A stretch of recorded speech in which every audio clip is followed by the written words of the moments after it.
بسم الله الرحمن الرحیم. السلام علیکم. رفیع الله امیری متا سره د ایپنتون لخوانه نن به تاسو ته د پاکستان انلاین ویزه اخستلو طریقه درخوایم چې څنګه کولی شئ تاسو خپل انلاین ویزه واخلئ. نو د ویزه اخستلو لپاره تاسو ته د لاندې شیانو ضرورت دی چې عبارت له یو اکاونټ د پاکستان د انلاین ویزه ویب پاڼه کې د تذکری کاپی دی، یو قطعه چې بیک ګراوند سپینی او سایز 15 پر 45 ملي متر د پاسپورت کاپی او د افغاني او یا خارجي بانکونو ماسترد دی، خو کولی شئ چې د بل کس ماسترد نه تاسو استفاده وکړئ. نو راځم زه براوزر خلاصوم، فرق نه کوي چې براوزر نه تاسو استفاده کوئ. دلته راځم ادرس ورکوم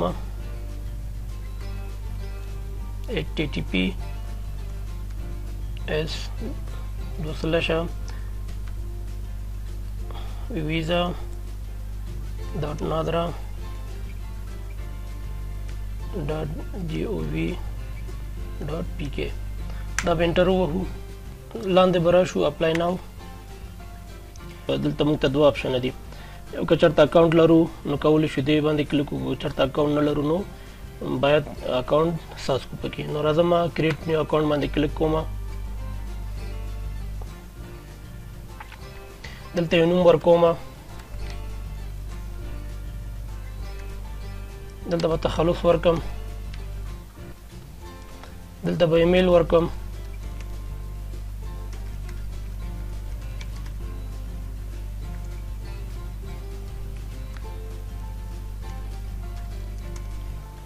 دلته به دوباره خپل ایمیل به ټایپ کوم، دلته به پاسپورت نمبر ورکم،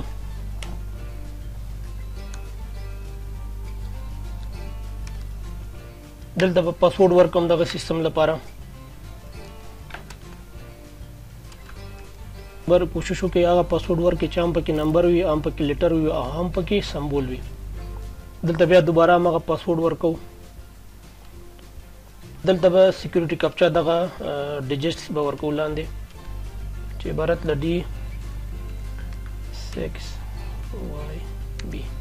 اګری باندې کلیک کوو، سیو اینڈ کنټینیو. د اکټیویشن لپاره زموږ ایمیل ته یو لینک لیږل شوی چې زه خپل ایمیل خلاصو او دغه لینک باندې کلیک کوو ترڅو زموږ اکاونټ اکټیویټ شي.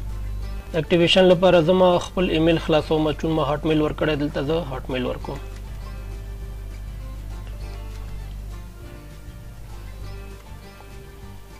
دلته به ساین ان باندې کلیک کوو، دلته به خپل ایمیل ورکړو،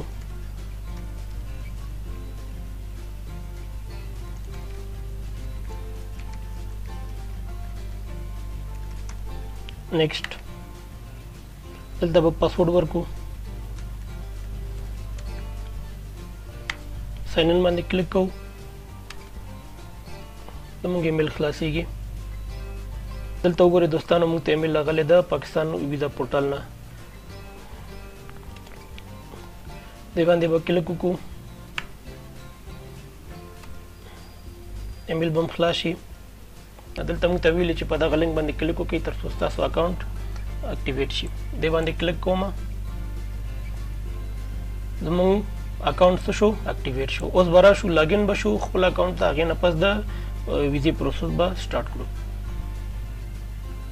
دوباره زه دوستانو براوزر خلاصو، بیا د پاکستان د انلاین ویزې سیستم ادرس ورکو، انټر. دلته د بل اکاونټ نه استفاده کوم، صرف په تیر شوي ویډیو کې هدف مې تاسو ته د اکاونټ رجسټریشن و چې هغه مې تاسو ته وکړه. بیا به راشو د لاګین ویت اکسیسټنټ اکاونټ باندې به کلیک وکړو، خپل رجسټر شوی ایمیل به دلته ورکړو،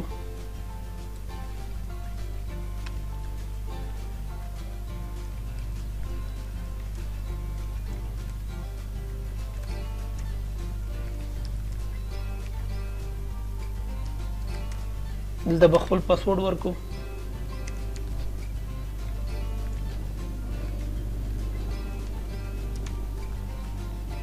دلته به دا سکیورټي کپچا ورکو،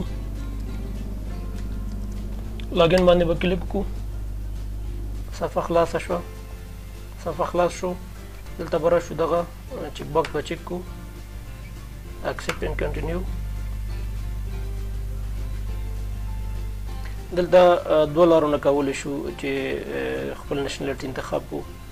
دغه ځینې هم کولی شو چې افغانستان ورته انتخاب یا د نیو اپلیکیشن نه هم چنان کولی شو. دلته به راشو سلیکټ افغانستان ورته انتخاب کو. بیرته بیا لاندې راځو دغه باندې کلیک کوو تاسو مخکې لاړ شي. بیا به راشو ویزا کټګوري ته. دلته څو کټګوریانې دي نو کوم پرپس لپاره چې تاسو پاکستان ته ځئ نو کولی شئ تاسو هغه انتخاب کړئ. زه راځم فیملی ویزټ به انتخابوم. بیا ویزا سب کټګوري هم چنان فیملی ویزټ اپلیکیشن ټایپ دغه به انټري شي او ویزا ټایپ ملټیپل اپ ټو 1 year دا به ورته انتخاب کوم. دلته هم د ویزټ پرپس فیملی ویزټ ورته انتخابوم. دا به یو انتخابو یو کال لپاره ویزا ورکوي نو دا به ورته ایرس انتخاب کوم. بیا به لاندې راشو دلته کنټري به ورته افغانستان انتخابو. دلته به ورته کابل انتخابو.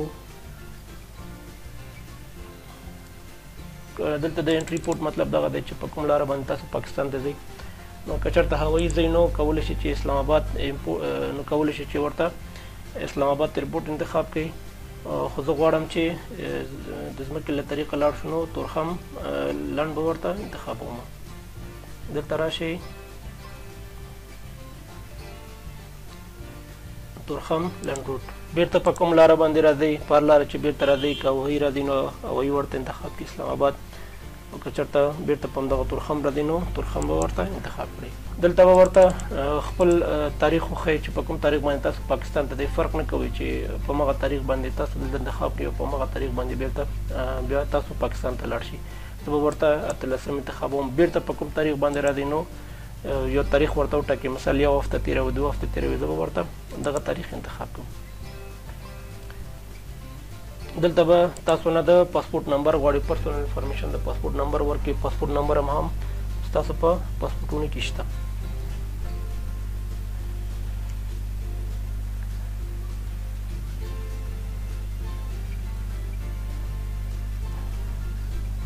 دلته ورته پاسپورت ټایپ دا به ورته آرډینري عادي ورته انتخاب کړئ. ته به ورته د پاسپورت دی چې کوم ځای نه تاسو پاسپورت اخیستی چې ستاسو په پاسپورټونو کې دا شته. زه ورته لیکم چې کابل سنټرل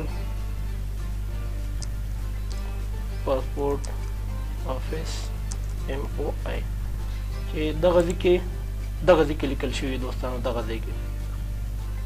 اوس به راشو په کوم تاریخ باندې تاسو دغه پاسپورت اخیستی نو هغه تاریخ به لیکئ ورته. زه ورته دغه تاریخ ټاکم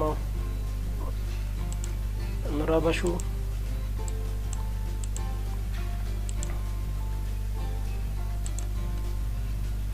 دلته به پاسپورت کنټري دا به ورته افغانستان ټاکو او د ختمېدو تاریخ به د پاسپورت لیکو. دلته چون هر پاسپورت 10 کاله یا 15 کاله وخت لري نو تاسو خپل پاسپورت دلته وګورئ چې کوم تاریخ باندې ختمېږي هغه تاریخ تاسو دلته ورکړئ.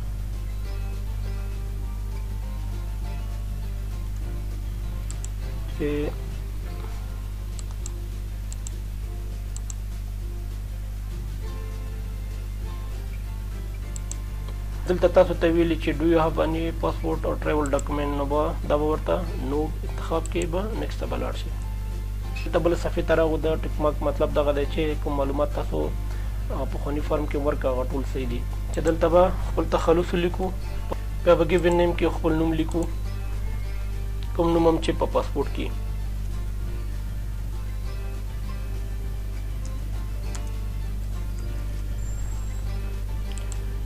کنټري به ورته افغانستان انتخابو. د ډیټ اف برث به د پیدا کېدو نیټه به ورته تاسو تاریخ ورته وټاکئ. پلیس اف برث چې کوم ځای کې تاسو پیدا شوي هغه ځای ورته ولیکئ. زه به ورته ولیکم چې کابل افغانستان. میرټل سټیټس که چېرته واده مو نه وي کړی نو سنګل او که واده مو کړي وي میرټ انتخاب کړئ. دا میرټ انتخاب کوم او جنډر به ورته میل انتخاب کو. بیا به دلته راشو نور نشنلټي که تاسو لرئ نو معلومات دلته ورکړئ که نه لاندې راشي. نور دلته به خپل موبایل نمبر ورکړئ. که چېرته پاکستان نمبر لرئ نو د پاکستان نمبر ورکړئ که نه د افغانستان موبایل نمبر دلته ورکړئ. زه به راشم د پاکستان موبایل نمبر دلته ورکړم. پاکستان نمبر مې ورکړ، بیا به راشو سیو اینډ کنټینیو باندې به کلیک وکړو تر څو بله صفحې ته لاړ شو. اوس به راشو فیملی انفارمیشن ته. دلته به د پلار نوم لیکو. پاسپورت نمبر یې ضرور نه دی چې تاسو هلته ورکړئ.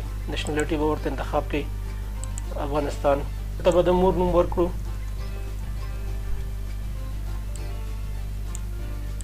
نیشنلټي کې به ورته افغانستان انتخابو. بیا به لاندې راشو. دلته به سپوس انفارمیشن کې که چېرته تاسو هغه تیر فارم کې میرټل سټیټس کې که چېرته تاسو میرټ انتخاب کړي نو دلته خپل د کور والا معلومات تاسو ورکړئ. دې باندې به کلیک کړم. نوم به یې ورکړم دلته.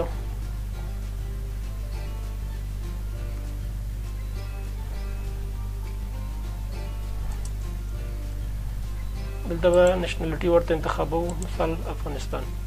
کنټري اف برث دا به ورته افغانستان انتخاب کړو. تاسو ته ویلي آیا تاسو سره دا ټریول کوي که نه، که چېرته تاسو سره ځي نو یس، که نه ځي نو باندې به کلیک وکړئ. بیا به راشو سیو اینډ کنټینیو باندې به کلیک کړو تر څو مخکې لاړ شو. دلته څلورم سټپ ته راغلو چې تاسو نو معلومات کړئ چې تاسو څه کار کوئ. نو زه به ورته دغه انتخاب کوم. که چېرته تاسو سټوډنټ یاست نو سټوډنټ انتخاب کوئ، او که چېرته تاسو امپلوی یاست نو امپلوی ورته انتخاب کوئ. زما فیملی سپورټ ورته انتخابوم. بیا تاسو نه پوښتنه کړې چې آیا تاسو بانک اکاونټ لرئ که نه، دغه نه تېر شئ. نو بیا به راشو سیو اینډ کنټینیو باندې به کلیک کړو تر څو بل سټپ ته لاړ شو. نو دلته تاسو نه معلومات غوښتی د ټریول هسټري انفارمیشن چې تاسو مخکې له دې پاکستان ته تللی یاستئ یا نه. که چېرته تللی یاستئ نو لاندې تاسو نه معلومات غواړي. دلته بیا تاسو ته ویل چې هاو یو ټریول ټو اني کنټري ان پاست 3 ایرس. نو که چېرته تاسو دغه 3 کالو کې چېرته تللی یاستئ کوم بل ملک ته نو دغه معلومات تاسو نه غواړي نو یس باندې به کلیک وکړئ، که نه نو باندې. نو زه به نو باندې کلیک کوم چې نه یم تللی. چې بیا به لاندې راشو. دلته تاسو ته ویلي چې ستاسو ویزه کله ریفیوز شوې او که نه، نو دا به ورته نو انتخاب کړو. بیا به لاندې راشو. دلته تاسو ته ویلي چې پاکستان ته دې نه مخکې تللی یاستئ او که نه. نو که چېرته تللی یاستئ نو یس باندې کلیک کړئ. نو دلته تاسو نه معلومات غواړي چې زه دا معلومات اوس ورکوم. مثال زه راځم شاید 2019 کې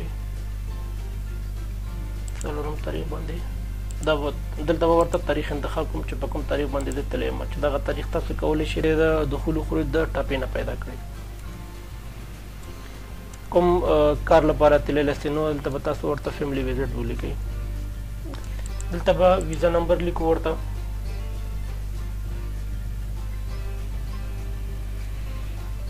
چې دغه ویزا نمبر هم تاسو د خپل ویزې نه اخیستلی شئ. چې ویزا ټایپ کې چې کوم قسم تاسو ته ویزا ورکړي نو هغه ویزا به ورته انتخاب کړئ. زه به ورته ملټیپل انټري به ورته انتخاب کړم چونکې د دې پخوانۍ ویزا ملټیپل انټري دی. پلیس آف ایشو د ویزې ځای چې کوم ځای کې تاسو ویزا اخیستی زه ورته لیکم چې کابل پاکستان امبیسي. 2 ورځو لپاره تاسو هلته ایسار شوي واستئ، زه ورته لیکم چې 2 ورځو لپاره. چېرته تللی یاستئ پېښور. بیا به اډ باندې کلیک وکړم تر څو دا اډ شي. دغه معلومات اډ شو. بیا بل پوښتنه تاسو نه کړې نو زه به نو باندې به کلیک وکړم. بیا سیو اینډ کنټینیو باندې به کلیک کړم تر څو مخکې لاړ شي. تاسو ته ویل چې آیا تاسو آزاد کشمیر ته ځئ نو باندې به کلیک وکړئ. سی ډیټیل څنګه مې مخکې تاسو ته ویل که چېرته کوم هوټل کې تاسو پاتې کېږئ نو دغه هوټل انفارمیشن تاسو به دلته ورکړئ او کیدای شي تاسو دا بیا ایمیل وکړي او دغه هوټل سلیپ تاسو نه بیا وغواړي. نو زه هوټل کې نه پاتې کېږم نو باندې به کلیک کړم. دلته تاسو ته بل ویلي چې ستاسو دغه ټریپ سپانسر شوی دی او که نه نو نه دی سپانسر شوی، همداسې دا پرېږدم. دلته تاسو ته ویلي چې آیا تاسو کوم ریلیټیو څه لرئ فرینډ یا انفارمیشن، چونکې ما هلته فیملی ویزټ لیکلی دې باندې به زه کلیک وکړم په چې باکس باندې د دې معلومات به ورکړم. اوس دغه کس تاسو معلومات ورکړي چې تاسو غواړئ هلته دا ویزټ کړئ یا ویې ګورئ چې هغه عبارت له ستاسو فیملی ممبر یا دوست چې هر څوک یې پروا نه کوي. نو دغه کس معلومات زه دلته لیکم. نیشنلټي به ورته انتخاب کړئ چې هر څوک که پاکستاني که افغاني نو تاسو ورته نیشنلټي انتخاب کړئ. ایمیل اډرس که لري ورته ولیکئ که نه، خو دلته منډیټري ماسټ نه دی، حتمني نه دی چې تاسو ورته ایمیل اډرس دلته ولیکئ. ادرس یې ولیکئ د کور ادرس چې کوم دی کې هغه اوسیږي.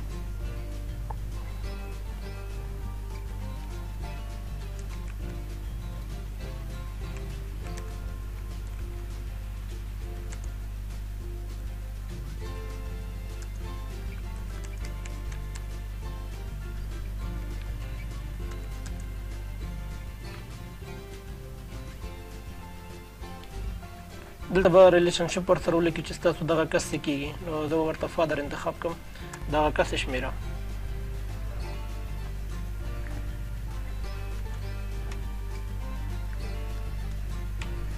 اډ فرینډ ریلیټیو دې باندې به کلیک وکړو تر څو دا اډ شي دغه معلومات اډ شو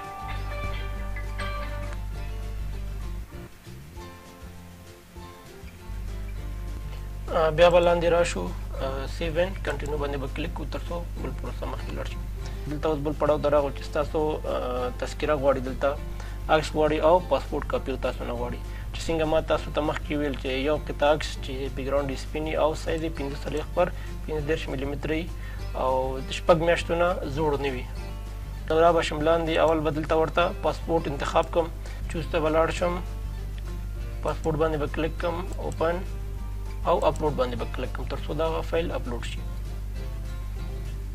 دلته ستاسو پاسپورت اپلوډ شو دلته تاسو ته ښیي او یو خبره په یاد ولرئ چې ما نه یاد نه وته د 8 MB سایز نه ستاسو فایل زیات نه بیا به راشم فوټوګرافي به ورته انتخاب کوم بیا به چوز ته لاړ شم او عکس به ورته انتخاب کوم اوکې بیا به اپلوډ باندې به کلیک کوم تر څو عکس هم اپلوډ شي یو خبره په یاد ولرئ چې دلته تاسو ته د عکس ریکوایرمنټ ښودلی خو تاسو که چېرته عکسخانې ته لاړ شئ هغې ته وایي چې زه د پاکستان د ویزې لپاره عکس مې پکار دی نو تاسو ته به په دغه ریکوایرمنټ باندې به عکس واخلي چې دلته تاسو ته اندازه یې ښودلې چې ستاسو د سر اندازه څومره تر څومره پورې بیا به لاندې راشم دلته به ورته تذکره انتخاب کوم چې عبارت د اوریجن کارډ او آیډنټیټي کارډ دی باندې به کلیک کوم بیا به چوز ته لاړ شم د تذکرې کاپي به انتخاب کوم اوپن اپلوډ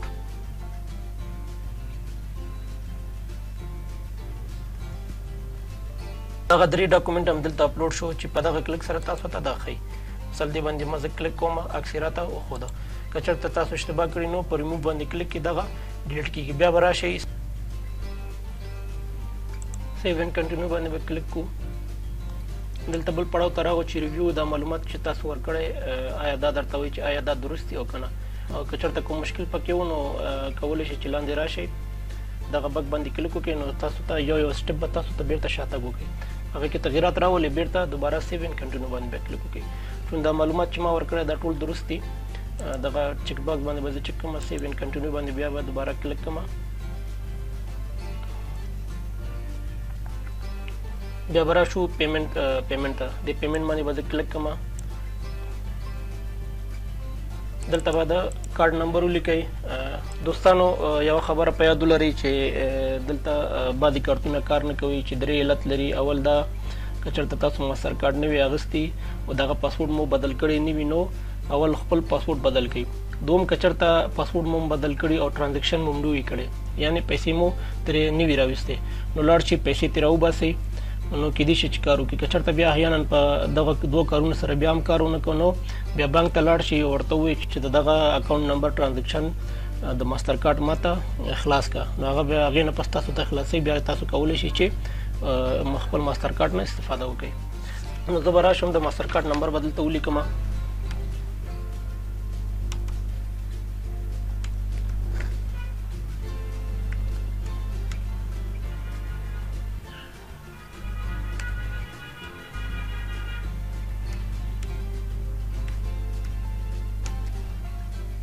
دغه سکیورټي کوډ عبارت له CVC دی چې دا هر کارت په شا باندې دا لیکل شوي دغه ورته ورکوئ ایکسپایریشن ډیټ ولیکئ چې په کوم تاریخ باندې ستاسو دا کارت ختمیږي نوم ورته ولیکئ که چېرته ستاسو خپل کارت خپل نوم معلومات ورته ورکړي که د بل چا نو دغه معلومات ترې واخلي او دلته یې ولیکئ دغه ټول معلومات ما ورکړه چې عبارت له فرست نیم دی لاست نیم دی ایمیل دی او کنټري دی ولایت ورکړئ دلته سټي ښار دی که چېرته تاسو کابل ښار کې اوسېږئ کابل ورته مزار شریف ننګرهار فرق نه کوي پوسټل کوډ چې دی هر ولایت ځان ته پوسټل کوډ لري چې د کابل تقریبا 1003 1004 1005 در منطقې جلا جلا فرق کوي او سټریټ که چېرته لرئ ولیکئ که نه کوڅه فرق نه کوي نو بیا به لاړ شئ کنفرمینګ پې دې باندې کلیک وکړئ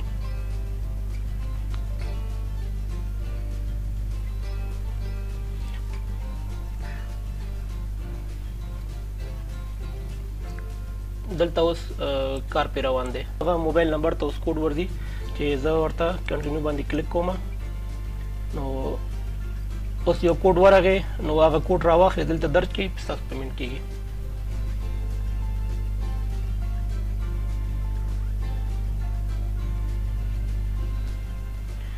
زه دلته کوډ لیکم بیا به سبمیټ باندې به کلیک وکړم.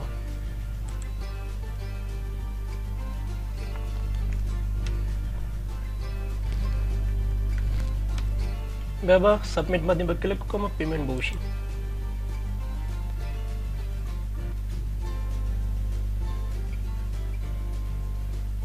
دغه د دوستانو پیمنټ شو ستاسو ویزا سبمیټ شو ختم شو دوستانو. نو ستاسو ویزا به تقریبا تر 20 ورځې یا 22 ورځې پورې ستاسو ویزا به راشي.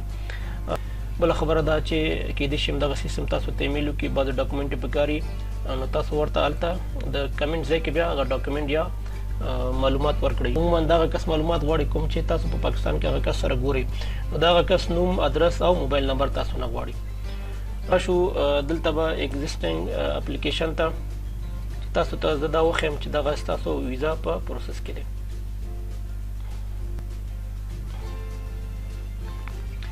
دلته راشي دوستانو ستاسو ویزا اوس ریسیوینګ کې دی نو که چېرته تاسو ته ویزا ایشو شو یا ویزا راغلی نو بیا دغه ریسیوینګ نه کمپلیټ دی. دا و د پاکستان د آنلاین ویزې اخستلو طریقه. دوستانو په آخر کې که چېرته کوم سوال یا پیشنهاد لرئ د همدغه ویډیو په آخر کې ماته پرېږدئ زه به ستاسو جواب درکړم. په آخر کې زما چینل سبسکرایب کړئ او د بیل بټن کېکاږئ. تر بیا مو په خدای سپارم ښه وخت. الله پامان.